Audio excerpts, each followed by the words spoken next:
দীর্ঘদিন ধরে হাওড়ার গঙ্গার ঘাটগুলির চেহারা ছিল বেহাল। ঘাট জুড়ে আবর্জনা স্তূপ, ভাঙা প্রতিমা, দূষণ এবং দুর্গন্ধে নষ্ট হচ্ছিল নদী তীরের পরিবেশ। কিন্তু এবার সেই ছবি বদলাতে চলেছে। রাজ্য সরকার ও পোর্ট ট্রাস্টের যৌথ উদ্যোগে হাওড়ার গঙ্গা পার্কে নতুন রূপ দেওয়ার পরিকল্পনা নেওয়া হয়েছে। কলকাতা স্ট্র্যান্ড রোডের আদলে সাজিয়ে তোলা হবে গ্র্যান্ড শোরফোর রোড এবং সংলগ্ন ঘাট এলাকা। এই প্রকল্পের প্রথম ধাপেই রামকৃষ্ণপুর ঘাটের কাছে গঙ্গার জলের ওপর নির্মিত হবে প্রায় ৬০ ফুট উচ্চতার ধাতব দুর্গা মূর্তি, যার নাম রাখা হয়েছে দুর্গা শক্তি।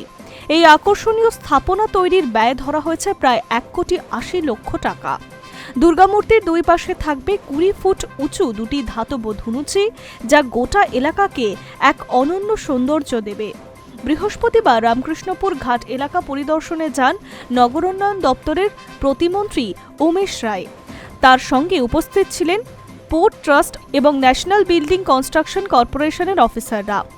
জানা গিয়েছে, হাওড়া ব্রিজ থেকে বিদ্যাসাগর সেতু পর্যন্ত বিস্তৃত গঙ্গার ঘাটগুলিকে পর্যায়ক্রম আধুনিক রূপ দেওয়া হবে। নির্মাণ সংস্থার মতে, গঙ্গার জোয়ার ভাটা ও বর্ষাকালের প্রবল স্রোতের মধ্যে নদীর উপর এমন বিশাল পরিকাঠামো নির্মাণ একটি বড় প্রযুক্তিগত চ্যালেঞ্জ। সেই কারণেই অত্যাধুনিক প্রকৌশল প্রযুক্তি ব্যবহার করে কাজটি সম্পন্ন করা হবে। দুর্গাপুজোর আগেই দুর্গশক্তি প্রকল্পের কাজ শেষ করার লক্ষ্যমাত্রা নেওয়া হয়েছে।